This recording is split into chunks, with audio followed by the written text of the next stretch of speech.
Doctor Mohammad Yunus গতকালকে থেকে শুরু করে আজকে পর্যন্ত যে ঘটনাগুলো ঘটেছে এটাকে যদি আপনি একটু গভীরভাবে পর্যবেক্ষণ করেন আপনি দেখবেন এখানে কয়েকটি বিষয় খুব স্পষ্ট হয়েছে।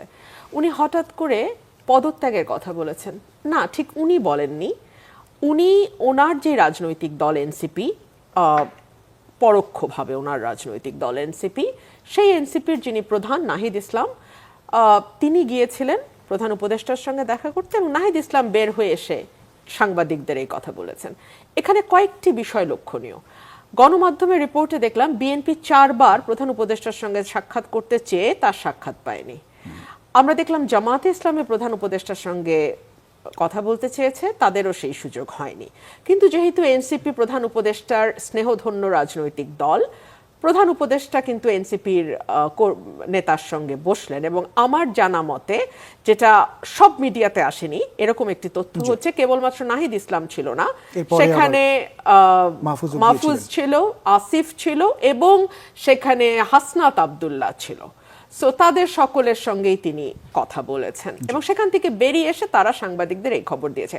সাংবাদিকদের কাছে সব খবর যায় না, সেই খবরগুলো সাংবাদিকদের কাছে যায় যেই খবরগুলো ভেতরের রুমে যারা বসে মিটিং করেন তারা সিদ্ধান্ত নেন যে খবরগুলো গণমাধ্যমে যাক এবং তার মাধ্যমে মানুষ জানতে পারুক। এখানে অনেকগুলো বিষয় আছে। এই কথা হঠাৎ করে ডক্টর ইউনূস নাহিদের মুখ দিয়ে বলালেন কেন? এক হতে পারে তিনি অত্যন্ত আবেগী মানুষ, তিনি শিশুতোষ মানুষ, তিনি আবেগ থেকে মনের কষ্টে কথা বলেছেন, কারণ তিনি খুবই সাকসেসফুলি গত 9 মাসে প্রতিটি ক্ষেত্রে ফেল করেছেন। এত সাকসেসফুলি ফেল করতেও একটা মানে ডিফারেন্ট লেভেলের যোগ্যতা লাগে। ডক্টর ইউনূস তার সেই যোগ্যতা প্রমাণ করেছেন। Not only doctor Yunus, with his entire team. ওনারা পুরো উপদেষ্টা পরিষদ অত্যন্ত সফলতার সাথে অসফল হয়েছেন গত 9 মাসে। তো সেখান থেকে তার এক ধরনের নেতিবাচক আবেগ কাজ করতে পারে যে আমি খেললাম না, আমি থাকলাম না, আমি চলে গেলাম। কিন্তু এটা যদি হয়ে থাকে তাহলে রাষ্ট্রের এত বড় পদে, রাষ্ট্রের প্রধান, রাষ্ট্রের চালক, ক্যাপ্টেনের পদে আমরা তো এ ধরনের ইমোশনাল মানুষ যারা এক এক সময় এক এক দিকে ফ্ল্যাকচুয়েট করে, সেরকম মানুষ থাকাটা খুব স্টেবল না, খুব স্থিতি অবস্থা নির্দেশক না। আরেকটা হতে পারে তিনি গা বাঁচানোর জন্য এখন শেষ মুহূর্তে চেষ্টা করছেন। দেখেন, তিনি রাজনৈতিক দলগুলোকে খেপিয়েছেন তার পোষা রাজনৈতিক দল ছাড়া। তিনি প্রতিটা সেক্টরে বিশৃঙ্খলা তৈরি হয়েছে গত 9 মাসে।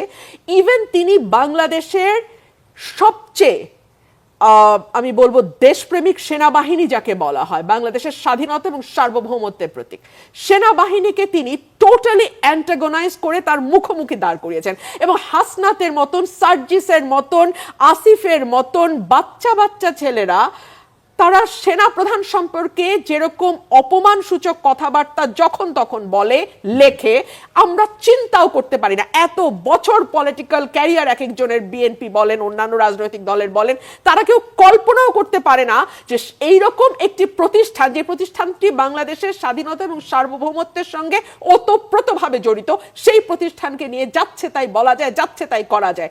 এতদিন ধরে বাংলাদেশের রাজনৈতিক দলগুলো ধৈর্যের পরিচয় দিয়েছে।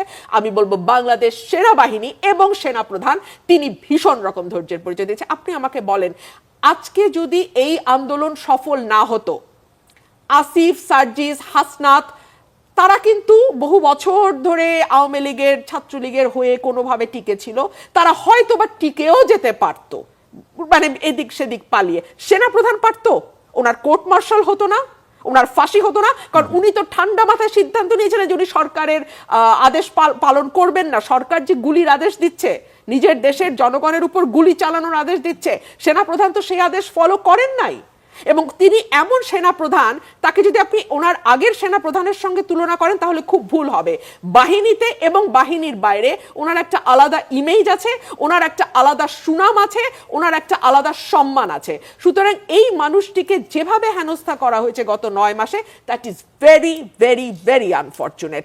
আরেকটা বিষয় হতে পারে ডক্টর ইউনূসের, সেটা হচ্ছে তিনি তার জনপ্রিয়তা যাচাইয়ের একটা সস্তা নাটকের পথে উনি গেছেন, যে সবাই ওনার পায়ে ধরে ফেলবে, বিএনপি দৌড়ে যাবে, না না না আপনাকে ছাড়া তো আমরা মরেই যাব, দেশ ডুবেই যাবে, দেশ বঙ্গোপসাগরে চলে যাবে, এরকম একটা কিছু হয়তো উনি আশা করেছেন। আজকে শুক্রবার, খেয়াল করেন বৃহস্পতিবার এই নাটকটা হলো, হ্যাঁ আজকে শুক্রবার, এবং আজকে হচ্ছে ডক্টর ইউনূস যাদের সাথে মোস্ট কমফোর্টেবল তাদের একটা ঐক্যবদ্ধ হবার দিন। তারা বাইতুল মোকাররমে ঐক্যবদ্ধ হন, তারা বিরাট মিছিল করেন, তারা ঘেরাও করেন, সবকিছু শুক্রবার কেন্দ্রিক, কারণ এই দিন ছুটির দিন, নামাজের দিন, সবাই বাইতুল মোকাররমে যায় নামাজ পড়তে, বিভিন্ন মসজিদে যায় নামাজ পড়তে। So it's easier to gather more people.